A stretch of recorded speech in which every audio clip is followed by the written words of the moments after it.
un poste des forces de défense et de sécurité du Togo dans le Grand Nord, dans le Kandjal, précisément dans la localité de Sanloaga, selon Togo Breaking News, a été attaqué dans la nuit du 9 au 10 novembre 2021 par des bandits, dixit le ministre d'Amamiark. Le patron de la sécurité et de la protection civile au Togo n'a pas qualifié les agresseurs de terroristes, et se veut rassurant au regard du maillage sécuritaire togolais sur cette zone semi-aride du pays.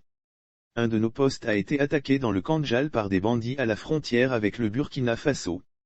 Nous n'avons pas le bilan pour le moment. Mais nous avons vu des traces de sang dans le repli de ces bandits-là, un renfort est envoyé dans la région. Nous avons renforcé les contrôles et les éléments sont sur le qui-vive.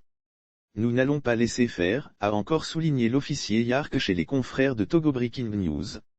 Depuis 2015, le nord et l'est du Burkina Faso, voisins du nord du Togo, font face à un meurtrier péril terroriste qui se déplace de plus en plus vers la zone des trois frontières à cheval sur le Mali, le Burkina Faso et le Niger. Pour contrer et devancer ce péril terroriste, le Togo a lancé depuis près de 3 ans l'opération Kunjoar, Kandjal-Ouest, dans le canton de Namoudjoga, région des Savanes.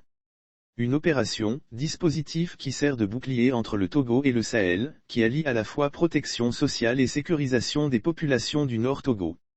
Un alliage des forces de défense et de sécurité aguerries. Le Nord Togo était relativement épargné jusqu'à ce 10 novembre par des attaques attribuées à des extrémistes, contrairement à plusieurs incursions terroristes recensées dans le septentrion de plusieurs États voisins de la terre de nos aïeux. L'opération Kunjoar bénéficie du soutien présidentiel au Togo. Fort Gnassingbé B s'était rendu le 8 février 2021 à la base de l'opération Kunjoar, Kandjal-Ouest, dans le canton de Namoudjoga, région des Savanes, pour féliciter et encourager les éléments des FAT, forces armées togolaises, en poste dans cette zone sensible.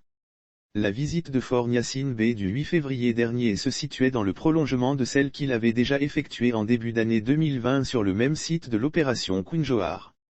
Cette descente présidentielle intervenait après le vote de la loi de programmation militaire le 8 décembre 2020. Loi qui couvre la période 2021 à 2025. Cette loi qui conforte la refondation des FAT entamée en 2014 outille davantage ces FAT pour faire face à de multiples défis locaux et régionaux. En l'occurrence la lutte contre le terrorisme et l'extrémisme viol. Pour ce faire, Fort Gnassingbé, en chef suprême des armées, a promis de consolider les capacités opérationnelles des FAT sur le site de Namoudjoga, dans leur lutte contre l'insécurité, le terrorisme et l'extrémisme viol. Fort Gnassingbé avait saisi en outre l'occasion pour visiter une école de la localité et promis la construction d'infrastructures sanitaires répondant aux besoins primaires des populations. Une manière à ses yeux d'associer étroitement les populations du Nord Togo à la lutte contre le péril terroriste. Car, a-t-il rappelé, la lutte antiterrorisme demande une collaboration de tout un chacun. Le ministère des Armées, dont dépendent les FAT, qui remplace celui de la Défense, rattaché à la présidence depuis, la tentative de complot contre la sûreté de l'État, d'avril 2009, a fait son apparition dans la nouvelle équipe gouvernementale composée le 1er octobre 2020. Ce ministère des Armées est chapeauté par une dame, Esozima Marguerite Nyakadé.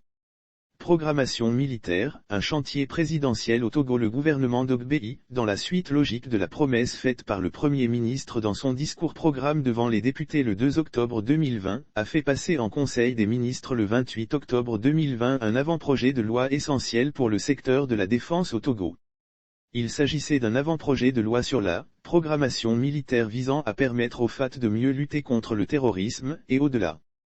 Le Togo dispose ainsi depuis le 8 décembre 2020 d'une loi de programmation militaire s'étalant de 2021 à 2025, et visant à adapter l'environnement des FAT aux nouveaux défis sécuritaires en Afrique de l'Ouest.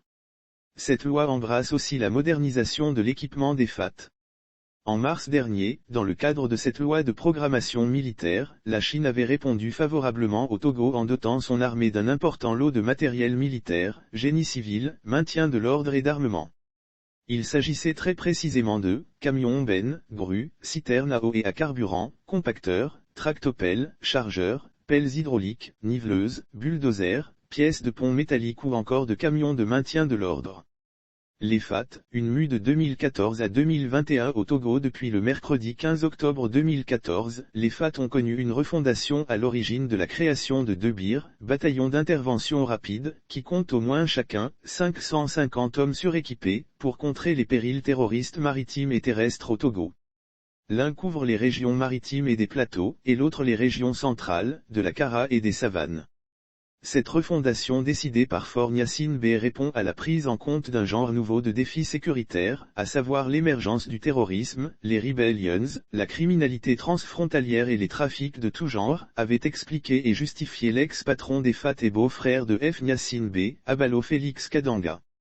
Les 500 éléments du 1er bataillon d'intervention rapide, Birin, répondent depuis le 5 mai 2020 aux ordres d'un nouveau commandant. Il s'agit du lieutenant-colonel Atafé Tchangani, nommé par décret présidentiel.